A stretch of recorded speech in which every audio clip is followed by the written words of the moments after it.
Rahubat Musa, Anuki Seken Sakambreye. Greetings, family. I am Seken Sakambreye. I am a student teacher of the one and only master teacher, Partner Babyanon, known to many as Dr. Malachi Z.K. York. Today's class, we're going to talk about cremation versus burial, okay? Now, this was requested by one of our loyal subscribers, listeners by the name of Victor. And thank you for the request for this video. And for all those who have sent us and showed us some love by way of a donation for a video, we want to thank you also, because as you know, it helps us to continue to build and to build our studio, which we've been, patiently working on. And before we get into the video, remember, you can also help us not only by your donations, but also by liking, sharing, commenting, subscribing, and most of all by hitting that notification bell so that we can keep you posted on all the latest on OSM Vision, because our souls matter. All right. So yes, once again, thanks Victor for sending in this request for a video on cremation versus burial. And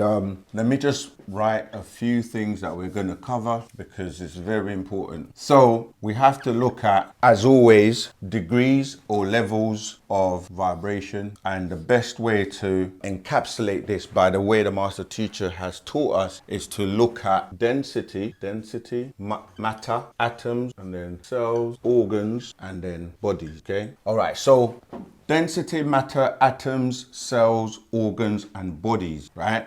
And the scale from 0 to 9 relates to density as well, right? So when we say density, a lot of the times I explain it that you come down in vibration, right? In terms of the higher you're going, when you're going upwards, right? This is going up, or we will say high, the higher the vibration. And when you're coming down, right? So this will be down. When you're coming down, we say low, okay? I'm gonna go over these so that it's a little clearer. High or up, okay? And then coming down or low. And when you're going up, this is fast or faster in terms of vibration, right? And coming down low or down is slower in vibration, okay? Now, bodies, as in our physical bodies, are down here in the lowest vibration, okay? And just to put this in perspective, our bodies are made up of organs, okay? Our organs are made up of cells, right? But as you keep breaking down these cells, you get to what most things are composed of,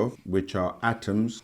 And then as you go further, we will say matter, or the denser part of the higher vibrations or density is matter, because there are different types of matter. Now, when we say density, we're saying that even though we're saying it in the sense of like things are getting more solid, more dense as you're coming down, more solid or dense, more heavy. Here we're saying they're lighter, L-I-G. They're light or lighter as they go up. These also are equivalent to the different realms. So we will say down here with the physical bodies, we will say this is the physical realm. Or people will say material. You see, material ties into matter, matter or material, okay? But as you go up, we'll say, you'll have, even though I'm making this as simple and as clear as possible, there are levels to each one of these, right? So between let's say you would say physical, spiritual, right? As in spiritual, as in the realms, or we say physical, spiritual, and we will say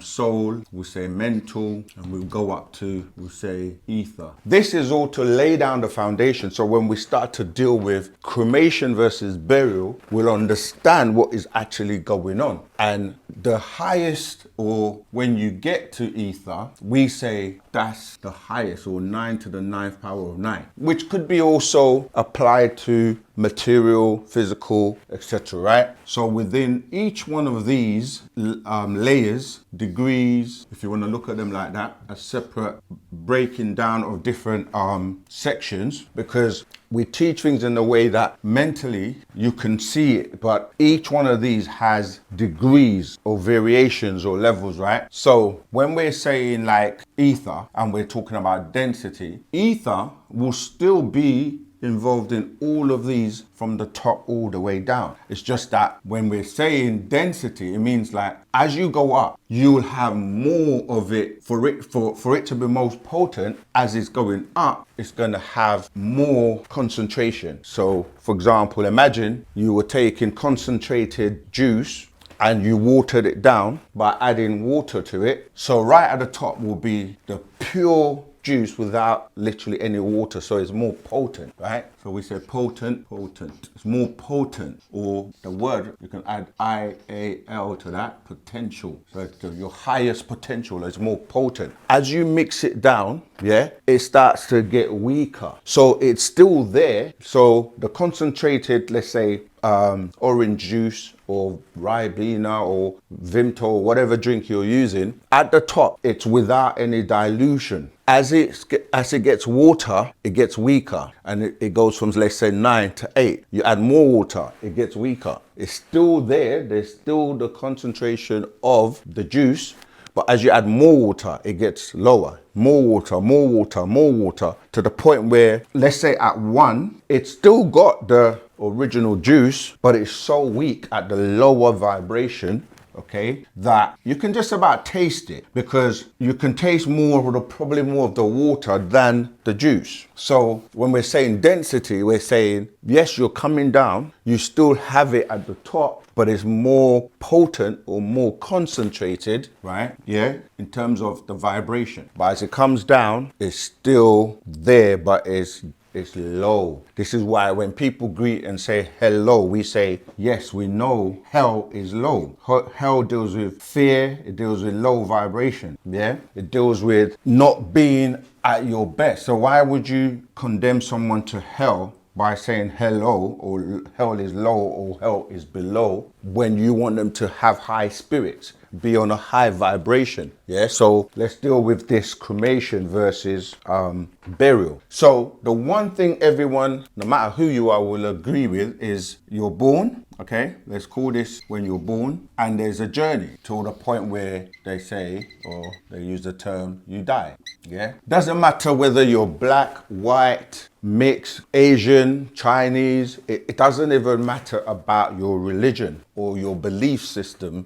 Everyone agrees that there is this journey, right? That you come here and then you leave here at what is considered to be death. I say considered to be death, or people will say the end, yeah? Death, end. But we know, right? So this is the start or beginning, which is a tricky word, beginning, because it's a tricky word because if you're looking at it from a religious point of view, you hear in the beginning, God created the heavens and the earth, like in the Bible, in Genesis. So there is this beginning as if it's the start, and then there is this death, or in religion where they say that the end. We know you can't have an ending when you're dealing with energy, okay?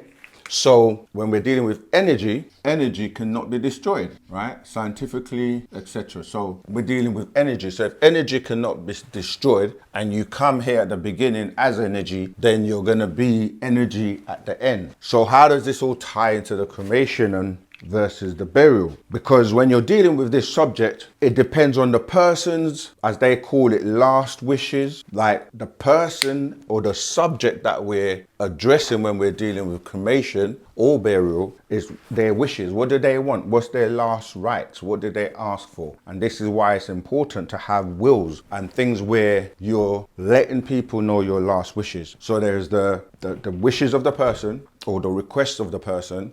Then you will have things like the cost, okay? The cost, because there is a cost element to it. So you've got the last wishes of the person, yeah? You've got the cost, you've got religious beliefs, environmental considerations, environment, okay? I know, of course, all of these will break down into subcategories, but cremation versus burial, the last wishes of the person, you have to respect what they want. And so if they want to be buried as opposed to be cremated, that's what they want. But in terms of knowledge and knowing why one, or how to choose between one or the other, that comes with knowledge. That comes with knowing the information that we're about to share and break down for you, which will help make the decision. Cost. Cremation is always cheaper than being buried. And again, remember with Wu-Sabat, we ask you to research things. Don't just take our word for it, right? In Wu-Sabat, what we do is we address every subject and every situation, but giving you the best options of what is the best way to live, which is by Patarak or by way of our culture. And that's not to put anyone else's culture down, but the reality is, if you do the studies, most of the other cultures on the planet originated or borrowed or stolen or taken or took parts from our culture anyway. So we will always give you the best information and the best alternative. Okay, so cost is cheaper to cremate. Religious beliefs, now different religions will or will not allow it. Say Orthodox, say Christianity, Catholic, they will allow cremation, but they say that you have to maintain and keep the remains in a sacred place. Islam and Jewish, they forbid it, or say that, you know, they don't basically condone it. This is why they have things like you have to be buried within a specific time period. But when you hear all of these things, you know, a lot of the times you're not furnished and given the reasons or the correct information as to why. Now, we'll deal with, you know, with Wu-Sabat, what we teach by way of how we've been taught by Parnabab Yanun, Dr. Malachi Z.K. York, the master teacher, and the environment. So with the environment, you have to look at things like the land, cemeteries, again, tying into the cost and so forth. Right, so when people are being born, they're not afraid, they just come here. But when you get into the end of this part where people think it's the end or I'm gonna die, people seem to be afraid or scared, fearful, fear. Why are people afraid? Because when you come, you just arrive and you're here, you're like, gotta deal with it. But when you're leaving at what people are considering death, you don't know what's going to happen or where you're going. And in the religious beliefs, they teach you to fear death because they saying between this part and this part, the journey or they call life, yeah. And remember in Wu-Sabat, we always give you the actual facts. They call it life and you're coming to the end of your life. We know that what you're calling life is actually death, or is the opposite. That's what we're going to show you. Everything is back to front because in religion, they teach you to be afraid because depending on how you've lived, your life will determine how you live or lived, I say, how you live and how you have carried yourself through this journey will determine what's going to happen to you at this point, where you're going to either go to a place called hell, and hell is not a nice place by the description and the definition of hell. This is why when I was saying hello, it's because you're being damned or condemned to a place called hell because you have been in the time of your journey or your life or how you live. Again, we tell you in Wu-Sabat, you can flip that backwards and you get evil because the beings that are telling you this information, right, which is based on fear, based on the unknown, based on the fact that if you're judged and considered to be a bad person, if you're considered to be bad, then at the end, you will be going to this place called hell. And how is hell described? Hell is described as a place where you're gonna be burnt in fire, and tortured forever. Now, forever is a very long time, isn't it? So you're going to be judged by the God of these books, who judges you based on what you've done in your life or throughout your life or from when you're born to when you come to that point where now you're deceased or you're now going somewhere where you don't know where. They tell you if it's good, if you're a good person, right? If you're good, and the play on words is that good is God. But as you know, when you start to research and check out words, use etymology, use the breakdown of the language, you start to find out that even though they're using this word God in the scriptures, when you break it down, it's different words like Elohim, Yahweh, Adonai, various words that are describing different beings. And he's supposed to be good, but we're telling you, if he's dealing with your life or how you live, which is either going to be good or positive, or it's going to be bad, where they say negative, then he's going to punish you and condemn you to a place called hell, where you're going to be tortured, burnt forever. But as we say, we debunk it and we say energy cannot be destroyed. So you're just transforming from one state to the other, and death is the doorway to another realm or existence, and that you do not die. You deal with a cycle, right? And this cycle starts off from these lower vibrations, the material world, the physical world, but there are higher vibrations or higher realms and the existences that you can experience even out of this physical body, which we know is material, composed of physical elements, right? And the physical you can be removed, and there is still another part of you which deals with your spirit being, the soul, the mental, the ether, etc. And these can be broken down in different ways, like the plasmatic you, the liquid you. And so another option, which I haven't touched on, which scientifically and more modern method that people also talk about, is cryogenics. So let me just put that here, because although we're dealing with the topic that was requested on cremation versus burial, there are also other options such as cryogenic, which is also a more scientific or modern approach, which goes into a whole different realm in terms of trying to preserve so you can live forever, preserve you so you can live forever. And cryogenics is like dealing with the science of freezing things, right? So, you know, like a freezer where you freeze things, so you can basically freeze things using liquid gases. But again, like I said, that is something we'll touch on, but today's topic is focusing on cremation versus burial. Well, cryogenics is like, there was a TV series, or like when people, they get frozen. I think it was in a couple of movies. I think it was Terminator, or there was a series called Blake or something like that. But basically, the person was frozen. So when you're traveling intergalactically, for example, they show you this in so-called science fiction movies, where people are put into chambers, they're frozen, and then they travel, and then they get awoken, or they wake up, because you're traveling for, let's say you're traveling for 1,000 years, right? This is the concept that they give you anyway. So you will arrive, but you're still in the same body because you've been frozen, right? And this is even ties into how, you know, IVF, and, you know, where they freeze cells or freeze, sperm, and then they would basically reanimate or utilize them for the birth process. But cryogenics is freezing and then waking you back up.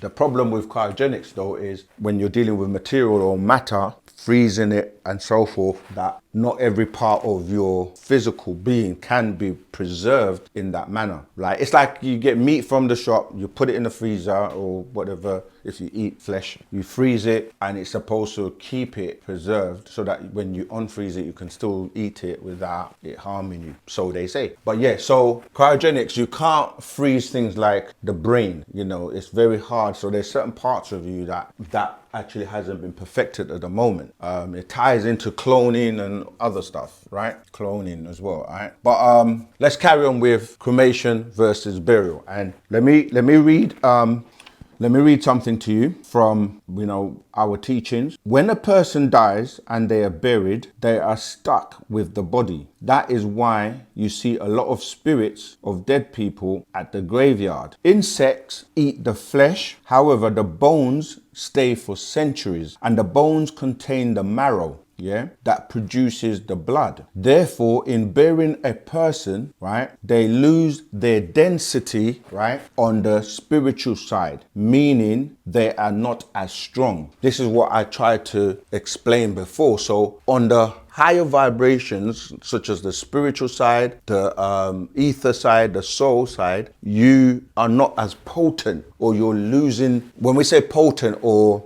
concentrated, think about it as density. So you're losing that concentration. I gave the example of mixing juice with water, and as you're mixing it, it's coming down. However, if you had it in, if you imagine this as one jar or one container, all right, let's make that like, say this was a container, and the container could hold the juice or whatever is inside of it, okay?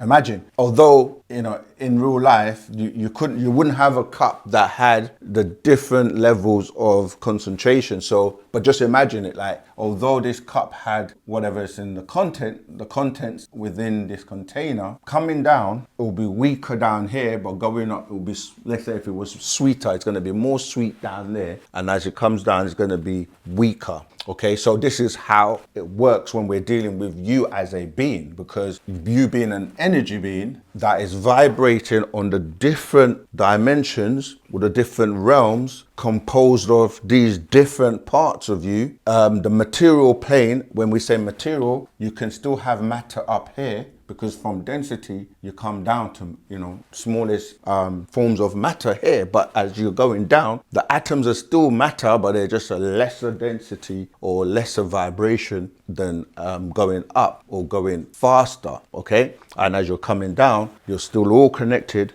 This is why when we're starting to talk about being death or burial, and we're talking about breaking you back down, this is what's happening when your body is no longer animated. Okay, no longer animated, because when we look at your body and we look at why you're alive right now, what is keeping you, as we said, animated, which is to say moving, having movement. I mean, you do have movement even up here, because everything vibrates, everything does move, but at these different levels. And it ties into when people say you cannot be in the same space or occupy the same space. When they talk about matter cannot occupy the same space because it will cancel each other out. Well, that all depends on if you're at different mutations or nutation rate, right? All these fancy words are to just say that there is a scientific and intelligence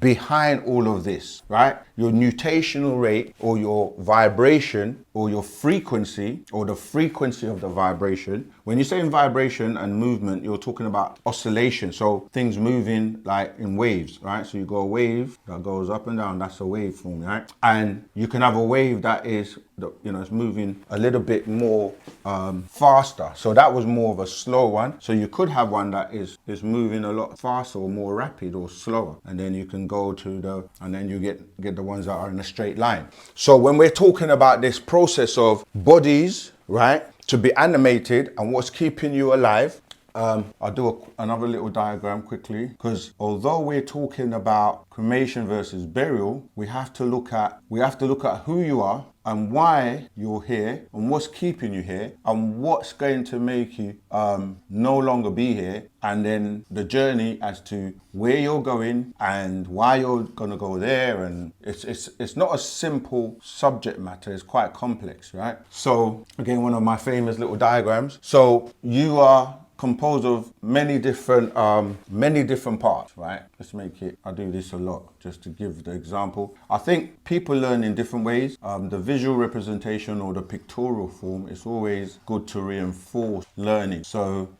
just think about it as, you know, this is you having different parts to you based on these different parts I've already described. Right, you get the picture. Right, so you have a solar plexus, and people refer to that, you know, as the chakras that you have. And solar deals with soul, spelled that way, or spelled S-O-U-L, right? And the AR, solar, which deals with the sun or the heat that keeps you alive. So what you're doing is you're breathing oxygen and you're burning that and giving out carbon dioxide, right? Because you know carbon is a residue of burning, and it's number 6 on the element chart, right? But carbon dioxide, which basically proves that you have a living fire within you that is burning and keeping you alive. This is why when that fire goes out, your body gets cold, and they call this rigor mortis, when your body is now cold, flat, not animated anymore, it's not moving, right? Because that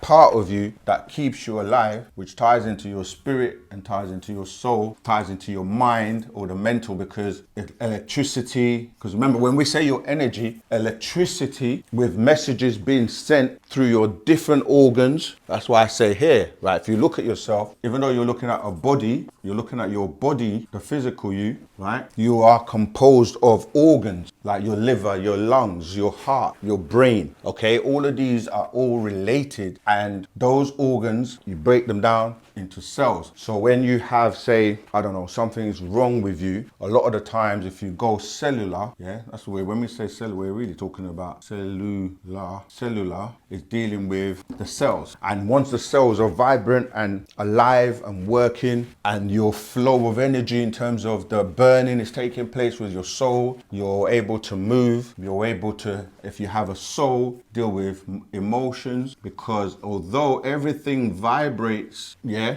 motion to and fro, in and out, breathing in and out, pulsation, yeah, the pulsation, all of these things is you see when someone dies, they take their pulse to see if they're still oscillating, vibrating, and that deals with up, down, in, out. That's dealing with breath, breathing, which deals with all of these parts of you, okay? So let's look at this. So you're born, and let's say you're a baby. You're just lying down. You can't actually do very much for yourself. You can't crawl yet. You can't move. Even though you when I say move in the sense of walking, but you are alive, and then at some point you grow up to be able to get up and sit up. If I make, okay, so now you're sitting up, and then eventually you're standing up and you're walking. So let me make this. So that's your head, legs, and here that's now your head, and these are your legs and your hands. Here you're now standing up, okay? So you go from being born, being pretty helpless and relying on your God, your mother, to nurture you, as in Mother Nature, and she is feeding you, breastfeeding you, washing you, cleaning you, etc. Then you sit up when you start to, then you become a toddler, and then you can walk, and then eventually you're so this journey goes,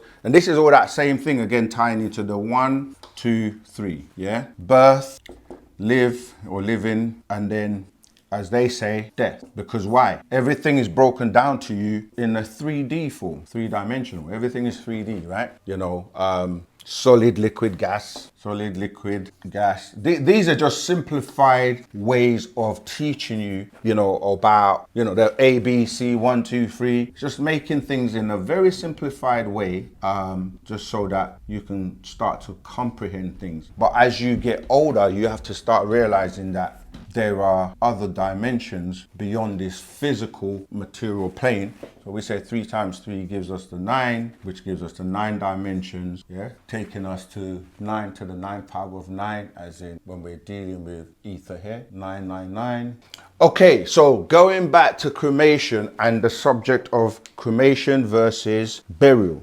So as I was reading, therefore, in burying a person, they lose their density on the spiritual side, meaning that they are not as strong. So on the spiritual side here, they won't be as strong because they're trapped in the physical. So there are rules for the dead, just like there are rules for the living. Yeah. So these realms and dimensions have rules. The way you operate on the physical material plane, it's not the same rules that apply on the spiritual or on the soul or on the mental. Okay. So there are rules for the dead, just like there are rules for the living. Like physical anatomy resists physical pressure. When you do things to harm your body, that is against the rules. For example, if you are on a motorcycle and going very fast, faster than what your body goes naturally, that is against the rules, all right? And so there are laws in the spirit world where spirits that no longer have a body, but they're still here, right? In the spiritual form, there are rules within that spiritual realm. Okay, so to protect yourself from spirits, you should put a mirror in the window facing outward. Therefore, the reflection is facing the outside because they cannot enter because of the reflection. You see? So this is the science behind it. They can't enter because of the reflection. And also, they cannot enter into salt water. Yeah? So these are just showing you a few rules that apply on the spiritual realm. These are just the rules. Just like here, in the three-dimensional world, if you throw something up, it's going to fall down. Gravity, right? But in another realm, the rules could be the opposite. So instead of throwing something up and it comes out, I could throw something down and it goes up. Just to give you an example. All right, so they can't come into salt water. So you can also put salt in your doorway. Burning sage, this is another one, right? So in your environment, you're in the physical, they're in the spiritual. Burning sage is another way that weakens and draws the spirit out. So people think, oh, just burn. Why is it though? When you burn the sage, it's because it weakens them. So they can't come close. They will move away because it weakens them and it draws them out and gets rid of them. It's just like, imagine you go into a room and there's, I don't know, a gas, yeah? Like the gas we burn in the cookers, for example. This is why they tell you, like gas, you don't even like the smell of gas. Too much of that gas will kill you. So nitrogen. But anyway, so if you were in a room full of smoke or gas or something that weakens you, you will leave as well. Yeah. So like if you burn sage and take a picture, you will see how it burns. Okay. So if they, right, the dead, I'm talking about the people that they're saying have reached this point. If they, the dead, go to heaven, right? This is what, when I was talking about cemeteries here, right? Remember, if you do bury, you get a plot of land, and your loved one is supposedly put into there. And for some people, they see this like a final farewell, or you know, they're sending them off, as they say, right? Rest in peace, R.I.P. Yeah? So if you accept that people that are good, when they're coming to this point and they get their judgment by way of God, Allah, Yahweh, Elohim, whatever terms you want to use as you've been programmed and taught through your religious schools, if you accept that they are good and that when you're good, they reward you by sending you to a place called heaven, yeah, instead of going to a place called hell, then does it make sense that people go to the graveyard to speak to their loved ones or people that they claim are no longer here? Because either they've gone to a place called hell, which is down here, hell, with the low vibration, yeah, or they've got to a place called heaven, which is gonna be up, yeah, because they teach you heaven is up, yeah, heaven is up, hell is low. So you've got two places you're gonna go. So the planet or the physical plane or the graveyard is not either of those two, is it? So why do they go to the tomb to talk to them, lay flowers and all of that if they're no longer here? That is admitting to you that the spiritual realm and spiritual beings or disembodied beings mean, when you say dis, against take away, you're taking away the physical body, right? So they're disembodied because they don't have a body anymore, but they're still roaming around on this plane. So that's an admittance that we teach in Wu-Sabat, that they would have to admit that it's true and that they're still here, or why go to visit them there. And remember that the cross on the tombstone is designating a religious person that is now dead, and this is where they now live, their physical dead body lives. And then you go to a church where God resides, and what do you see? The same symbol, yeah, on the church with a cross on top, whether it's a mosque or whatever, you'll always see some type of religious symbols, okay? It's gonna be a cross, a star, one of the stars, either the 6-pointed star or the 5-pointed star, yeah, you're gonna see that. And this is to show you or claim that being. okay? To claim that being, sorry, I'm terrible at drawing this 5-point star, but to claim that being one of these religious groups, Christianity, Judaism, Islam, they all have a symbol to claim you physically when you're here going into these buildings to give your energies to them, right? Your energies, which could be your thoughts mentally, your physical body, kneeling down, praying, raising your hands up, or any of these animated movements that you do whilst you're here. And then when you, what they call die, we call crossover. So when we say crossover and use words like that, it's because we know you're crossing over from one state, crossover, or we use many words, transmute, yeah? You're crossing over from these lower vibrations, right? From the body, you're crossing over to the higher realms or vibrations, okay? So, but when they say you die, then you still, they take your body and they put that symbol there to say they had you whilst you were alive and they have you once you were gone, because you actually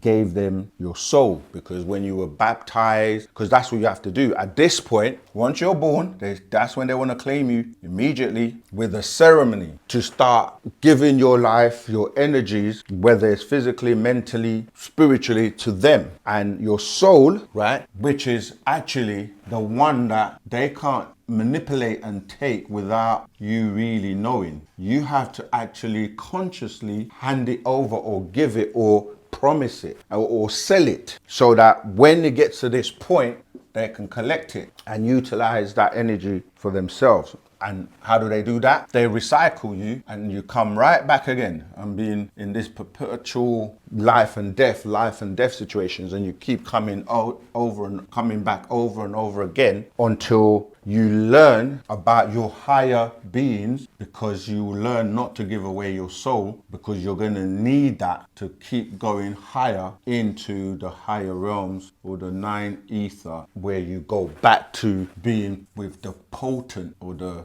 all, as we yeah, because you can't take anything away from the all and you can't add to the all. You become one as all or with all. Okay, let's keep going. So the dead, if the dead go to the to heaven, why do people go to the graveyard to visit them? A lot of the rituals and kind of memorial worship, all that, most of that comes from Egypt anyway. A lot of religious teachings find their way really originating in Egypt. So when burying the dead, you bind them and they lose density and can't move as freely. That is why we cremate our loved ones, because it releases them, right? It releases them, meaning the energy, everything is released. Preservation, as in Egyptian burial, was for reanimation purposes. So when you go into ancient Egypt and we start to deal with the mummies, and that was a science, and our ancestors knew the science that you can be reanimated from your DNA. And that's why they left, clues, so that when people will come years later and dig up these tombs, take out the mummies, do DNA and try to reanimate from the DNA, they will find out the truth of who the ancient Egyptians really were. And they did find out. And then because it doesn't favor what they thought or anticipated it would be, i.e. they were Negroes, right? Negroid, Nagarnadu in our language. They tried to hush things up. But yeah, that was the real purpose of the, when we preserved, right? It was the Egyptian burial preservation was for the reanimation purpose. Once cremated, right, we would put their ashes in an urn. That's URN, okay? Okay, so, and then place it in a central place in the home. Put gold dust within the ashes. This is because the gold allows for the interdimensional travel and keeping the essence near you, right? So keeping on the subject of cremation and burial, what we're saying is that in order for you to traverse or travel and go to the higher abodes, right, that cremation will basically disintegrate you to the form where your energy, and that energy is still connected, but it's not trapped on the lower planes, the lower vibration, keeping you here. This is why it's not good to have attachment attachments that are drawing you down on low vibrations, attachments to things on the physical material plane, as opposed to the mental, the soul, and the higher vibrations. When you have attachment to here, whether it's people, places, or things, regardless of who the person is, a loved one, a family member, material things, cars, houses, food, things that keep you vibrating on the lower end of this spectrum. So the point of the cremation is to allow you so that you can move up, but your essence will still be around, because in terms of it on a higher vibration, as a spiritual being or a soul that can come back and travel at will, you see. So, and again, it also, going back to what we were saying about the environment, it depends on the cost depends on who you were. If you were a pharaoh or someone of high elite or caliber, then you will have the ability to receive certain rituals, and even, you'll be remembered in a cast with gold, and the sarcophagus, where some of them were so, if you look at Tut, what they call King Tut or Tutankhamun, you will see that certain people, they were of the elite. So there will be their ashes, or they will have and the gold dust would basically will maintain a link to the higher vibrations. And things like opening up the mouth ceremony that was performed in ancient Egypt will help direct your essence or your soul to go back, that energy part of you to go back to where you came from, or to the Orion or the Sirius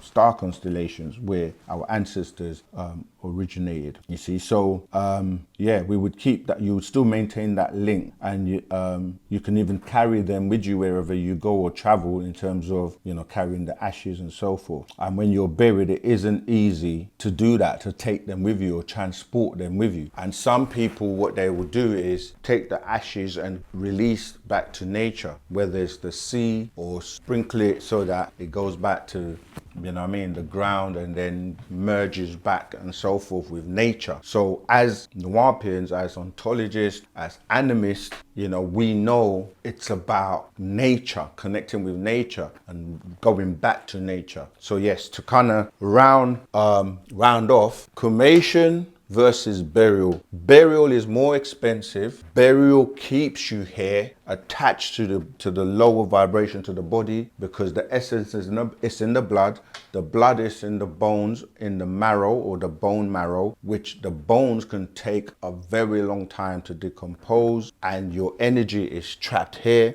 It's not as potent on the higher vibrations. And even when you're alive, you should be working on these other parts of you to strengthen them, to strengthen your spiritual being, to strengthen your soul, so that they can propel or help to carry you as a being to the higher. Because remember, I was saying here, you're trying to get back to being an Etherian, an Etherian, which is a pure energy being. And when you are at that stage, even then there are rules and regulations. Not all Etherians have the leave or the ability to come down. And some beings only come down to, say, the fourth. Because if you look at this, if you count from the zero, you go 1, 2, 3, 4, right? And then you go the middle. You go the other way, you go the 4, the 5, 6, 7, going that way. So coming down, the lower you come, the higher the risk of you being trapped down here and not being able to get back up. Like most of us who are here now, meaning that if you knew your way to get out without having to go through this cycle of,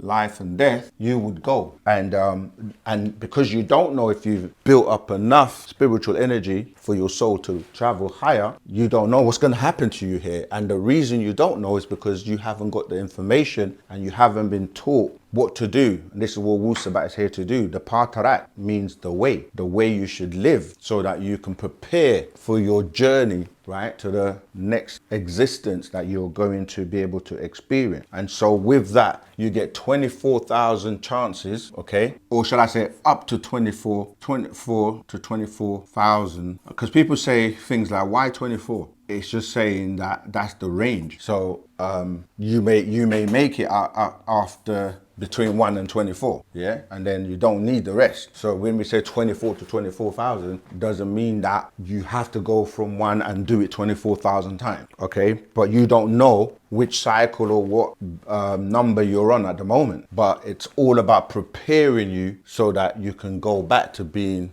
a pure energy being that may get the leave to basically come down at will, slow down your vibration, take on any form, yeah, and not get trapped here or caught within a realm because you don't know the rules of that realm, or you don't know what to do when you get there. And then you just do this recycling over and over and over again. And what happens when you get to the last of the 24,000? You cease to have the ability to keep trying to elevate, to go up. You just become, you dissipate and you become energy, right? That may just be on the lower level of vibration. Remember, there's sub-abode going downwards and going upwards, the sub-abodes. So you could just be trapped and not having the ability anymore to be able to continue on and live another existence, because creation comes out of existence. All right. So the difference between cremation and burial, it depends on the person, right? What we respect as Sabians, Nuampians, whatever title you know us by,